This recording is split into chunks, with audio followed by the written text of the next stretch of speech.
Assalamualaikum warahmatullahi wabarakatuh. Perkenalkan, nama saya Rasidatul Laili dengan NIM 20013211000105 dari Agribisnis kelas B, mahasiswi Universitas Trunojoyo Madura. Saya akan menjelaskan tentang simptomatik dengan praktikum mata kuliah dasar perlindungan tanaman. Simptomatik adalah bagian dari fitopatologi yang menyelidiki dan membanding-bandingkan gejala penyakit pada tumbuhan. Tujuannya yaitu agar mengetahui penyakit-penyakit apa saja yang terjadi pada tumbuhan. Berdasarkan sifatnya ada dua gejala, yaitu gejala lokal dan gejala sistemik. Gejala lokal adalah gejala yang terbatas yang disebabkan oleh cendawan gejala pada tumbuhan ini. Nah, gejala sistemik adalah gejala yang menyebar dan meliputi seluruh anggota tubuh tanaman yang disebabkan virus fisiologis. Secara morfologi, ada 3 gejala, yaitu gejala nekrotik adalah kerusakan pada sel atau bagian sel, yaitu ada nekrose, adalah matinya sel yang terbatas pada jaringan tertentu sehingga membentuk bercak-bercak. Yang kedua, klorose atau menguning, adalah perubahan warna dari bagian tanaman yang seharusnya hijau menjadi kuning akibat rusaknya klorofil. Yang ketiga, perforasi, adalah nekrose yang diikuti rontoknya sel mati sehingga terbentuk lubang-lubang. Yang keempat, kanker atau matinya sekumpulan sel pada bagian yang berkayu seperti batang atau akar cabang yang bersifat setempat. Dan yang kelima, eksudasi atau pendarahan, adalah keluarnya substansi tertentu dari bagian tumbuhan karena serangan penyakit.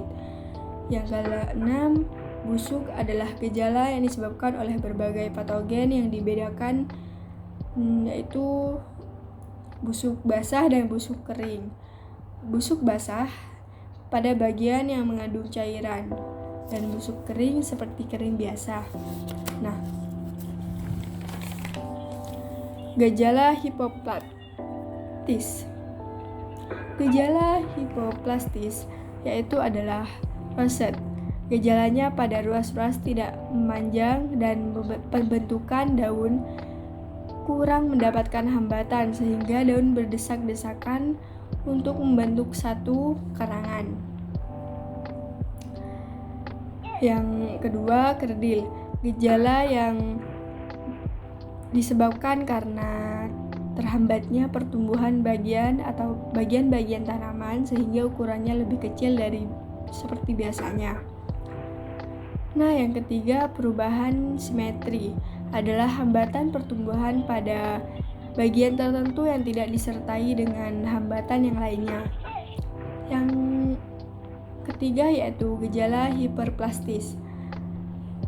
Gejala hiperplastis ada 6, yaitu pertama, witch's broom atau sapu.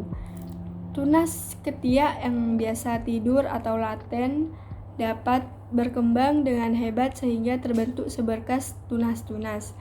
Yang kedua, sesidia atau tumor, adalah pembengkakan setempat berupa bisul-bisul atau yang terdiri dari jaringan tumbuhan bersama dengan penyebab penyakit. Yang ketiga, instrumensensi, merupakan pembengkakan akibat dari perpanjangan sekumpulan sel pada daerah yang agak luas pada daun atau pada batang. Yang keempat, erinose, terjadi akibat pembentukan trichoma yang luar biasa sehingga pada permukaan bagian tanaman terdapat bagian yang seperti beledu. Nah, yang kelima ada fasiasi atau perubahan bentuk dari cabang atau batang yang semestinya lurus dan silindris menjadi bengkok dan pipih. Nah, yang terakhir ada menggulung atau mengkeriting. Adalah pertumbuhan yang tidak seimbang yang pada bagian-bagian daun. Pada tugas saya yaitu ada tanaman janda bolong. Tanaman janda bolong merupakan tanaman yang sangat viral pada saat ini atau pada tahun ini. Nah, di sini janda bolongnya berwarna kuning yang ditemukan dengan penyakit yaitu mozaik pada janda bolong yang disebabkan oleh marmor thalasi atau tobacco mosaic virus. Gejalanya menguning yang merata atau sistemik. Bila gejala ini terdapat pada semua daun dari tanaman, biasanya merupakan gejala sekunder yang disebabkan adanya serangan parasit pada bagian lain dari tanaman itu, semisal pada akar atau pangkal batang. Dapat juga disebabkan oleh keadaan luar yang kurang baik, misalnya kekurangan zat lemas atau N. Janda bolong adalah tanaman hias tropis yang memiliki akar udara yang tumbuh ke bawah dari batang. Akarnya sebagai penyangga tanah atau terhadap penyangga yang ada, memberikan tanaman ini kecenderungan seperti tanaman merambat untuk memanjat jika memiliki penyangga yang tepat. Nah, di alam liar, biasanya janda bolong akan menggunakan akar udaranya untuk mendorong dirinya sendiri ke atas pohon yang berdampingan atau pohon anggur berkayu. Dalam penjayaan, karena merupakan tanaman tropis, janda bolong tumbuh paling baik dalam cahaya terang atau tidak langsung atau teduh parsial. Nah, janda bolong terbiasa tumbuh subur di bawah naungan pohon besar di hutan dan mudah terbakar jika terkena terlalu banyak sinar matahari langsung. Yang kedua pada tanaman buncis yaitu pada gejala perforasi. Perforasi adalah nekrose yang diikuti oleh rontoknya sel-sel mati sehingga terbentuk lubang-lubang. Nah, nekrose atau yang disebut dengan sekumpulan sel yang terbatas pada jaringan tertentu sehingga berbentuk bercak-bercak berwarna hitam atau yang kemudian dapat menjadi kelabu keputih-putihan. Nah, biasanya perforase ini